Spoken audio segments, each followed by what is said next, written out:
Welcome to the deep dive. So if you're like most people, you probably operate under this sort of unspoken agreement, right? The chronological contract, this belief that time is just a single clean line moving forward. And that distance means someone's just Yeah, gone. absent. Exactly.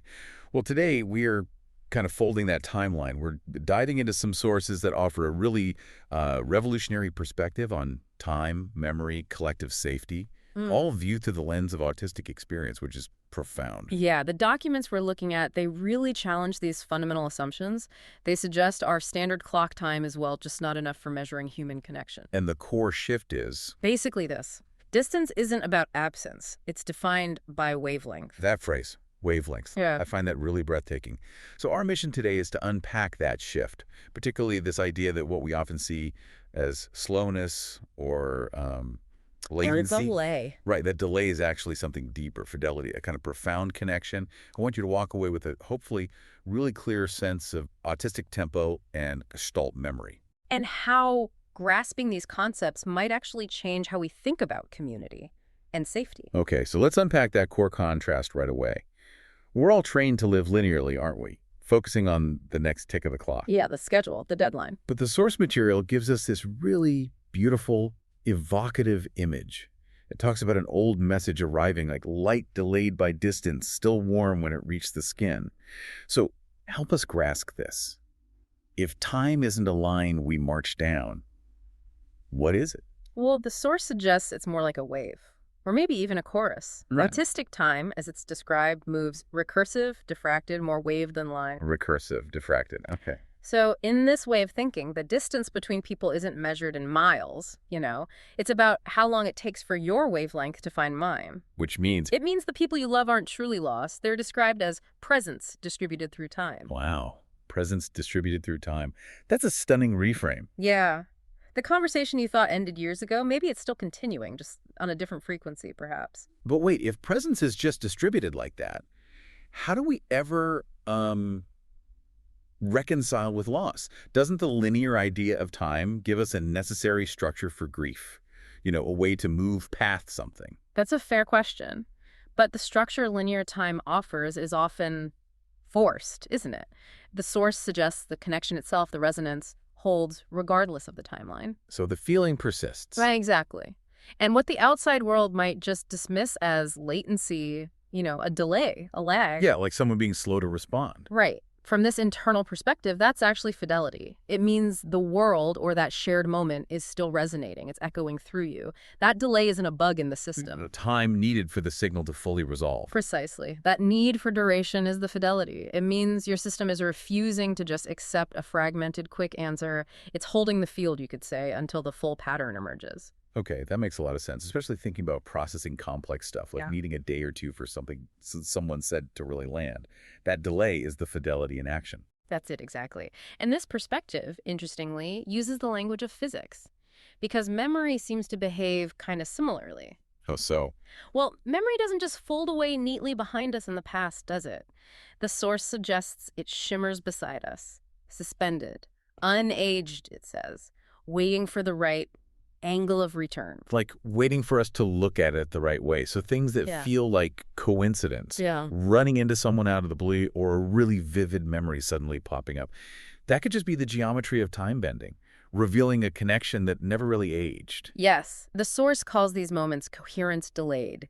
It's like the pulse of a shared field, a pattern of warmth, reasserting itself across what we perceive as linear time. So we aren't necessarily moving away from each other or from past moments. We're just moving at different perceived speeds, maybe. The underlying connection, the coherence, holds regardless of the clock. Okay, if autistic time operates on this sort of soft, resonant wave, it sounds like our mainstream culture is constantly trying to force that wave into a sharp digital spike.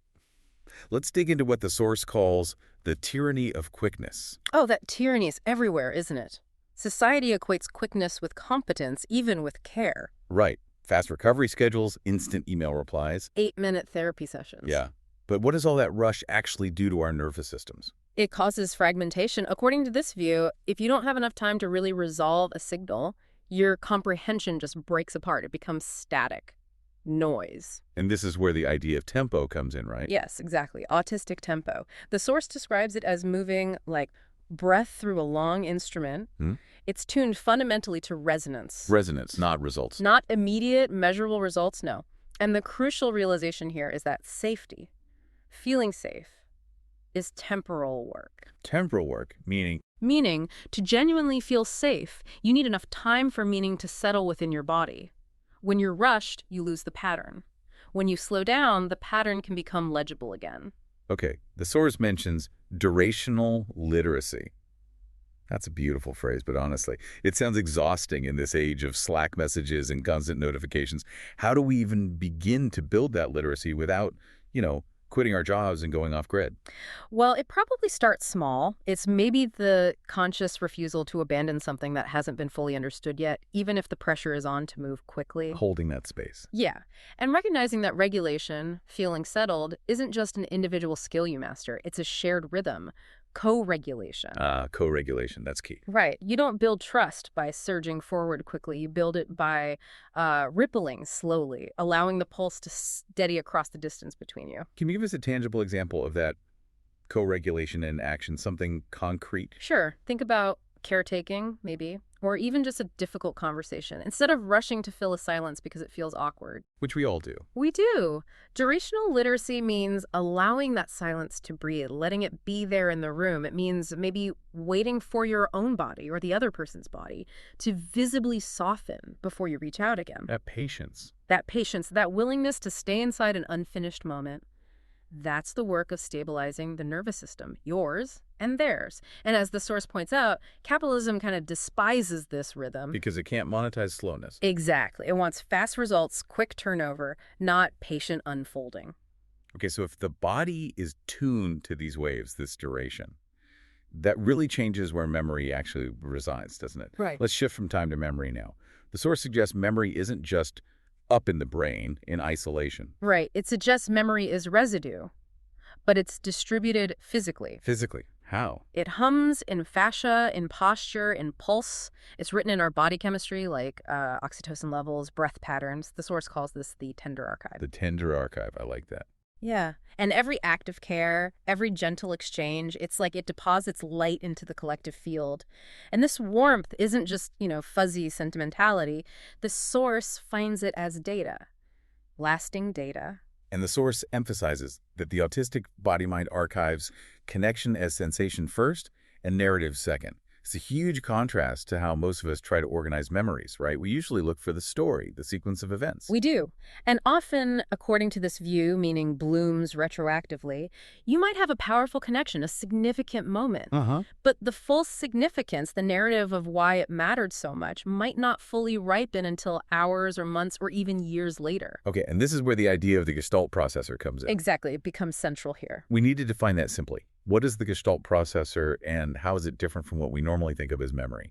Okay, think of the Gestalt processor as a system that records the entire room, the whole atmosphere, the feeling, the tone, the scent, the texture, all as one whole block of memory. Like a snapshot of the entire experience. Sort of, but more immersive. It prioritizes the coherence of that whole experience over just, say, factual accuracy of details. Traditional psychology, like Bartlett's work, might say memory is like piecing together fragments, often inaccurately revising them over time. Right, we misremember things. But the Gestalt approach here is different. It suggests we don't just retrieve pieces, we actually re-enter the entire scene whole. Wow. That suggests an incredible fidelity to the atmosphere, the feeling of the moment, even if some external facts might get fuzzy over time. Precisely. It's fidelity to coherence, not necessarily fidelity to the journalistic facts, if that makes sense. It's the difference between, say, reading a transcript of a conversation versus being enveloped in the actual feeling of having been there. Exactly that. So when we see people, or perhaps ourselves, returning repeatedly to certain things, like beloved scripts from movies or specific songs, or maybe just repeating certain phrases, this isn't just repetition or simple nostalgia. No, the source suggests it's far deeper than that. It calls it a ritual of resonance. A ritual of resonance. Yeah. We return to those moments, those scripts, those songs, because they hold the original waveform, the original feeling, that first made us feel truly aligned or safe or coherent. So we're re-entering the full atmosphere of that coherence. Yes, and using it almost like a calibration tool. For the present moment, The memory isn't just being copied, the whole atmosphere is somehow preserved and can be reaccessed. Okay, this naturally brings us to the final connection then. How do these ideas about time and memory feed into a larger collective sense of well-being? The source talks about joy as method. What is joy in this really revolutionary context? Well, first off, joy is definitely not happiness as defined here. Happiness, the source argues, is easily manufactured. It can be metricized by systems that want to, count smiles or track productivity. Right, it can feel superficial. Exactly. Joy in this context is much deeper. It's described as an orientation toward coherence. It's that unmeasurable surge that tells the body it is no longer alone in its pattern. That sounds like, Yeah. like a form of deeply felt political resistance almost. It is framed that way, resistance made cellular. It's the proof, the felt sense, that pain or fragmentation or apathy didn't consume the whole field, that coherence is still possible. So while neoliberal psychology might count metrics, Yeah, the true unit of analysis for this kind of joy is inclusion and safety. It's the felt confirmation that no one here needs to flinch, that everyone belongs in the pattern. that connects really directly to the political insights in the sources then. Yeah. This argument that politics actually starts in the pulse of the body. It does. If we accept the premise that every collective system, whether it's a family, a city, a social movement, has a kind of social nervous system, Yeah, a social nervous system. then we can see things like mutual aid differently. It's not just charity. It's a form of collective breathing in a way. Community gardens, kitchens, even picket lines. The source calls these small parasympathetic nodes in a culture of adrenaline. Wow. They help the social body literally slow down, calm down, co-regulate its stress response. That's the idea. And crucially, this kind of felt safety. It can't just be legislated from the top down or enforced through institutional control. Which is what institutions usually try to do. That's the core tension highlighted. Institutions often confuse safety with control. They rely on surveillance, rules, enforcement.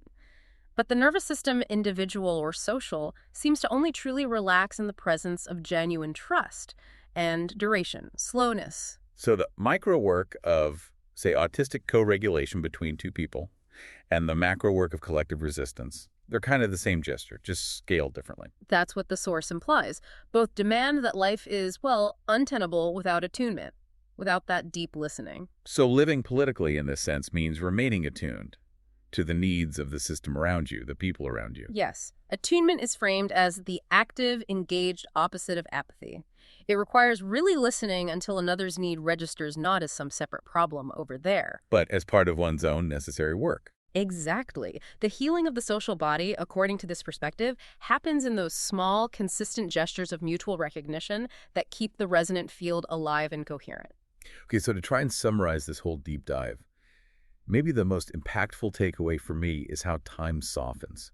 It goes from being this harsh, demanding line Right, the clock ticking. to something more like a soft, enduring lattice, or a chorus, as you said earlier. And every shared breath, every patient pause we allow, every moment of real kindness, it actually alters the timeline. It deposits light into the system.